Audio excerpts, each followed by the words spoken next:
Om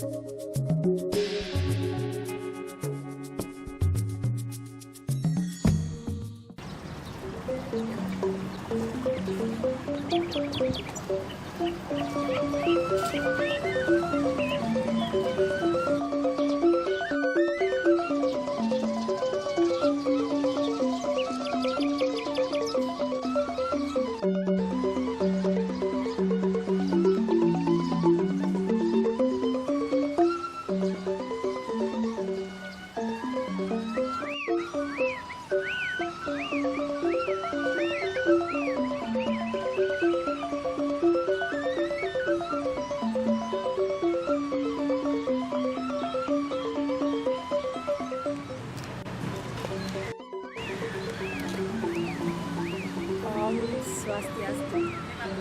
Bapak dosen yang terhormat dan teman-teman yang berbahagia. Kehidupan masyarakat di Bali tak pernah lepas dari yang namanya pura, yang merupakan salah satu tempat persembahyangan mereka. Tak terhitung berapa banyak pasti jumlah pura yang ada di Pulau Dewata ini. Dan Pura Kental Bumi ini merupakan salah satu pura yang termasuk ke dalam Pura Kayangan Jagat. Pura ini digunakan untuk melakukan pemujaan terhadap Tiga Sanyang Rekobuana yang dikenal sebagai dewa kesuburan, kemakmuran, dan keselarasan alam beserta isinya. Konsepsi tersebut juga dikenal dengan Triguna Kayangan.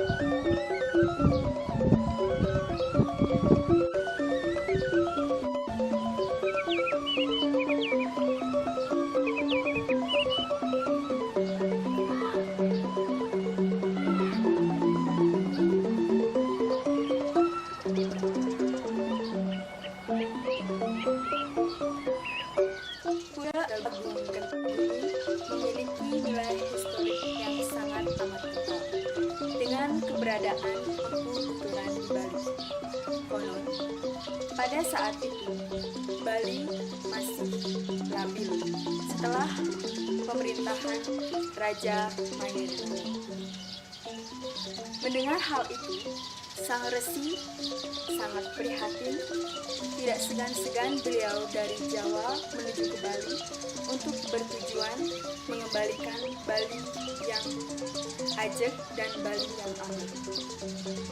Sesampainya beliau di Bali, diawali dengan menancapkan pasak atau pacak ini yang berada di sebelah kanan saya agar menjadi pancer jagat yang diyakini bahwa mengembalikan Bali ke sedia kala. Nah, dari sana Pura Agung Kental Bumi berasal. Pura Agung Kental Bumi yang berarti kental, padat atau rekat, dan akrab, sedangkan bumi yang berarti tanah atau bumi.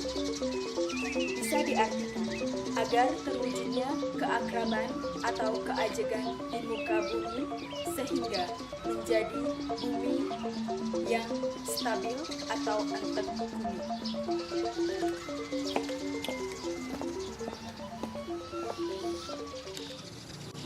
Nah, saya sekarang sudah berada di Pura Kental Bumi dan tepatnya di sini di Penataran Agung. Saya sekarang sudah berada dengan salah satu mangku Pura Agung Kental Bumi dan kita akan bertanya tentang sejarah berdirinya Pura Agung Kental Bumi ini. Jero Mangku, tolong jelaskan sedikit tentang sejarah berdirinya pura ini. Terima kasih. Kami akan ceritakan tentang masalah sejarah Pura Agung Kental Bumi. Ini Pura Agung Kental Bumi itu dibangun dari abad pada tahun 1480 Masehi. Jadi yang membuat pertama kali datang ke sini adalah dalam suatu lelong. Pada zaman itu beliau datang ke Bali mencari tempat pura, tempat suci, hanya dapat di sini saja, di Desa Tusan. Setelah itu beliau pertama kali adalah menancapkan tiang yang bernama sekarang Pancar Jagat. Setelah beliau meletakkan tiang itu, barulah beliau akhirnya mendirikan tempat persembahyangan lagi di Pura Besakeh.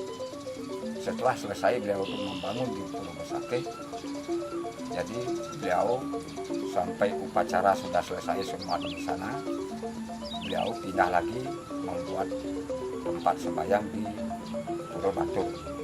Nah, ini setelah itu baru beliau membangun Pura Gunung ini. Periangannya seluruhnya di sini ada 4 periangan turun yang masuk dari Jabo pertama itu dari Niste Mandala ketemu dengan Utama Mandala. Sudah itu di sana ada pura bernama Pura Balai Agung, itu setanahnya Brahma atau saktinya Saraswati. Setelah itu masuk lagi ke dalam, barulah beliau mendirikan Pura Agung Kentalbumi. Pura Agung Kentalbumi ini adalah tempat setanahnya itu Sanghyang Rekebwanu. Mengapa disebut Sanghyang Rekebwanu? Karena dulu hanya disinilah bisa menyatukan para sekte-sektenya. Dulu kan banyak sekte, hanya setelah pertemuan di sini baru ketemu semua itu perdamnya, makanya disebut Kentalbumi. Dan Pura Agung Kentalbumi ini setelah itu membangun pada pura namanya Pura Maseti, itu tempatnya memohon amarta atau kesejahteraan. Sudah itu jadi sekarang Merte sudah dapat di Maseti, membuatlah lagi beliau itu membangun di Pura Majapahit sebelah utara. Itu tempatnya di Batara Rambut Sedana. Maka sanang dan pangan sini dilengkapi. Setelah semua dapat,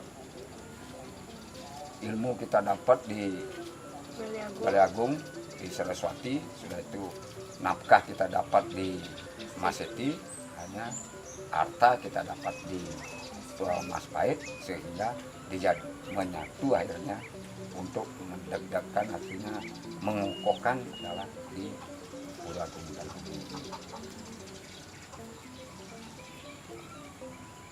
Ya, segitu penjelasan tentang sejarah berdirinya Pura Agung Kentalbumi. Sekarang saya bertanya, tadi ada disebutkan dengan istilah Pancar Jagat. Sedikit sejarah tentang Pancar Jagat dulu. Nah, tentang Pancar Jagat itulah makanya tadi kami sudah sampaikan.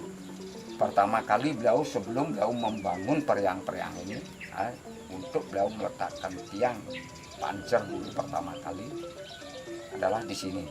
Makanya inilah disebut Pancar Jagat. Dan juga akhirnya beliau juga membangun periang-periangan disebut Sanghyang Rekebwanu. Iya, dan dari sekian penjelasan, dari yang pernah saya baca, pernah saya mendengar tentang ada konon kutukan untuk para petinggi. Bagaimana tentang kutukan itu? Kutukan itu begini. Dulu jadi kan 3 pura ini adalah Pura Triguna Pura, yang disebut Triguna Pura ini ada 3. Satu Pura Agung Kentalbumi itu adalah pusatnya Jagat Bali. Besakeh itu adalah pura dalamnya Jagat Bali. Pura Desa berada di Batur.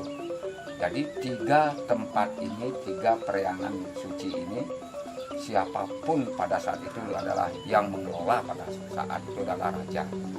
Setelah raja yang mengelola, akhirnya karena sudah zaman sekarang itu sudah merdeka, akhirnya dikembalikan ke siapa pemimpin pada saat itu adalah raja, dan kemudian diganti oleh kepemerintahan yang disebut bupati, gubernur, presiden. Itu ada kutukan dari dalam waktu Remo pada saat itu. Siapa yang tidak ingat dengan 3 pura ini akan kena pastu, akan dikutuk oleh beliau. Dikutuk seperti apa itu? Dikutuk, jadi dunia ini tidak akan tentram. Ada bencana. Ya, ada bencana atau lain sebagainya, mungkin ada yang namanya bencana itu kan banyak ya, itu dah pokoknya akan ada bencana yang tidak diharapkan gitu. Iya, dan kita berharap untuk para petinggi, para pejabat negara, khususnya umat Hindu sejagat Bali dan sedharma harus mengingat ketiga pura kayangan jagat ini, memohon untuk kesejahteraan dan keselamatan kita bersama untuk Bali tercinta. Sekian penjelasan dari kami untuk tugas sejarah evolusi 2 bersama Juru Mangku. Sekian dari saya, dan kita lanjutkan untuk pura-pura mandala-mandala yang ada di Pura Agung Kentalbumi ini. Demikianlah film dokumentasi dari kami mengenai sejarah berdirinya Pura Agung Kentalbumi. Jika terjadi kesalahan dalam penyebutan nama ataupun tindakan, kami mohon maaf sebesar-besarnya. Akhir kata kami tutup dengan para Santi. Om Santi Santi Santi Om.